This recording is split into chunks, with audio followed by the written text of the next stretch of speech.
কবিতাৰ শিৰোনাম সপোন। কবি গোবিন্দ কৃষ্ণ মাধৱ।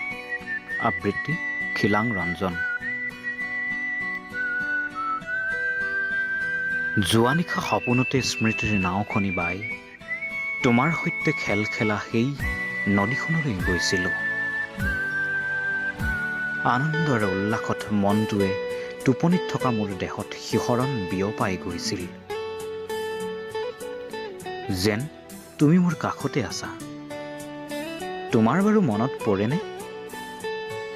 তুমি যে নাৱত বহি তোমাৰ লিহিৰি আঙুলিৰে পানীত পৰশ বোলাই ঢৌ তুলি আনন্দত গীত গাইছিলা।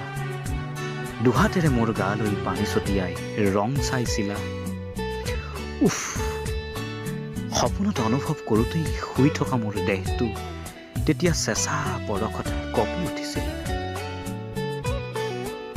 মই গাৰুটো সাৱটি আকৌ আগুৱাই গ'লো সপোনৰ বুকুলৈ। নাওখন বান্ধি লৈ পাৰত খোজ দিওঁতেই দেখা পাইছিলোঁ বালিচৰ তোমাৰ দুভৰিৰ খোজবোৰ এতিয়াও সযতনে আছে।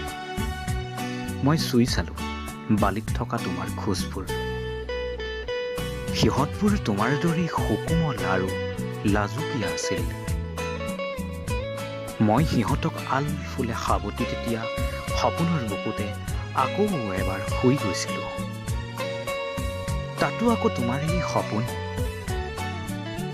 তুমি আহি মোৰ বুকুত মূৰ থৈ শুই মোৰ কাণৰ কাষত সুহুৰি বজাই মোক আমনি কৰিছিলা। মই সাৰ পাই চালোঁ তুমি নাই। হয়তো আজি মোক অকলশৰে দেখি তোমাৰ সৈতে বহি কথা পতা নৈৰ পাৰৰ গছ কেইজোপাই বতাহ বোৱাই তোমাৰ অনুভৱ হেঁচিছিল। তুমি জনীয়ে প্ৰাণ পাই উঠিছিলা মোৰ মনত।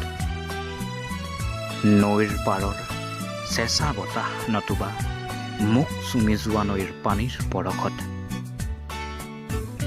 তেতিয়া ৰাতিৰ শেষ প্ৰহৰ, নিশাৰ অন্ধকাৰ প্ৰায় শেষ হওঁ হওঁ।